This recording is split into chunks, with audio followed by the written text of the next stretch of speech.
കേന്ദ്രമന്ത്രിസഭയിലെ അഴിച്ചുപണി സംബന്ധിച്ച വാർത്തകളൊക്കെ നമ്മൾ കേട്ടുകൊണ്ടിരിക്കുകയാണ്.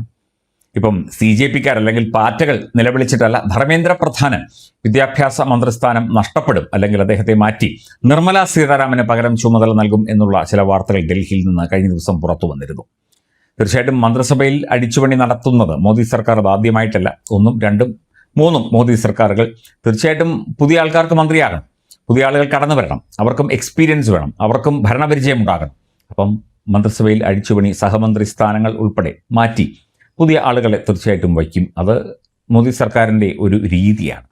ധർമ്മേന്ദ്ര പ്രധാനെ മാറ്റുന്നത് പാറ്റകളെ പേടിച്ചല്ല എന്നുള്ള കാര്യം പറഞ്ഞുകൊണ്ട് നമുക്ക് ആ ഒരു വാർത്തയുടെ വിശദാംശങ്ങൾ ഒന്ന് നോക്കാം. 3ാം മോദി മന്ത്രിസഭ ഉടൻ പുനഃസംഘടിപ്പിച്ചേക്കും എന്ന റിപ്പോർട്ട് പുറത്തു വരുന്നു. 2 ദിവസത്തെ സന്ദർശനത്തിനായി സീഷെൽസിലേക്ക് ഇന്ന് പ്രധാനമന്ത്രി നരേന്ദ്രമോദി പുറപ്പെടുകയാണ്. ജൂൺ 29 മറ്റന്നാൾ തിരിച്ചെത്തിയാൽ ഉടൻ തന്നെ മന്ത്രിസഭ പുനഃസംഘടന പ്രതീക്ഷിക്കാം. നീറ്റ് പരീക്ഷയുമായി ബന്ധപ്പെട്ട് വിദ്യാർത്ഥികൾ ആത്മഹത്യ ചെയ്തതും ഒക്കെ സർക്കാരിനെ സമ്മർദ്ദത്തിലാക്കിയിരുന്നു എന്നത് ശരിയാണ്. പക്ഷേ അതൊന്നും കണ്ടുകൊണ്ടല്ല ഈ പുനഃസംഘടന എന്നാണ് BJP കേന്ദ്ര ഘടകത്തിൽ നിന്ന് ലഭിക്കുന്ന സൂചനകൾ. കേന്ദ്ര വിദ്യാഭ്യാസ മന്ത്രി ധർമ്മേന്ദ്ര പ്രധാനെ ഒഴിവാക്കി പൊതു സ്വീകാര്യതയുള്ള ധനമന്ത്രി കൂടിയായ നിർമ്മല സീതാരാമനെ ആ ഒരു മേഖലയിലേക്ക് കൊണ്ടുവരാനുള്ള സാധ്യതയുണ്ട് എന്നും റിപ്പോർട്ടുകൾ സൂചിപ്പിക്കുന്നു. ആരോഗ്യപരമായ കാരണങ്ങളാൽ വിശ്രമം അനുവദിക്കണം എന്ന നിർമ്മല സീതാരാമന്റെ അഭ്യർത്ഥന BJPക്ക് മുന്നിൽ ഉണ്ടായിരുന്നു. അവർക്ക് എല്ലാ മന്ത്രിസ്ഥാനം കൂടി ഒരുമിച്ച് കൈകാര്യം ചെയ്യാനുള്ള ആരോഗ്യം തൽക്കാലമില്ല. അതുകൊണ്ട് അവരെ പരിഗണിക്കുമോ എന്ന കാര്യത്തിൽ സംശയമുണ്ട്. ധനമന്ത്രിയായി മുൻ reserve bank governor Shaktikanta Das വരാനുള്ള സാധ്യതയുണ്ട്. 2025 ഒക്ടോബർ മുതൽ പ്രധാനമന്ത്രിയുടെ ഓഫീസിലെ പ്രിൻസിപ്പൽ സെക്രട്ടറിയാണ് എപ്സ്റ്റീൻ ഫയൽ വിവാദങ്ങളിൽ കുടുങ്ങിയ പെട്രോളിയം മന്ത്രി ഹർദീപ് സിംഗ് പുരി. ഇദ്ദേഹത്തെ ഒഴിവാക്കാനുള്ള എല്ലാ സാധ്യതയുമുണ്ട്.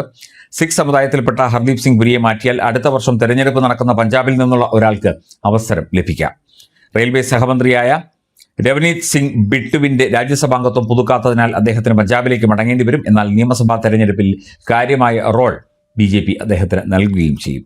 കേന്ദ്ര റോഡ് ഗതാഗത ഹൈവേ കോർപ്പറേറ്റ് കാര്യ സഹമന്ത്രി ഹർഷ് മൽഹോത്രയെ ഡൽഹി BJP അധ്യക്ഷനായും കേന്ദ്ര ധനകാര്യ സഹമന്ത്രി പങ്കജ് ചൗധരിയെ ഉത്തർപ്രദേശ് അധ്യക്ഷനുമാക്കിയിരുന്നു.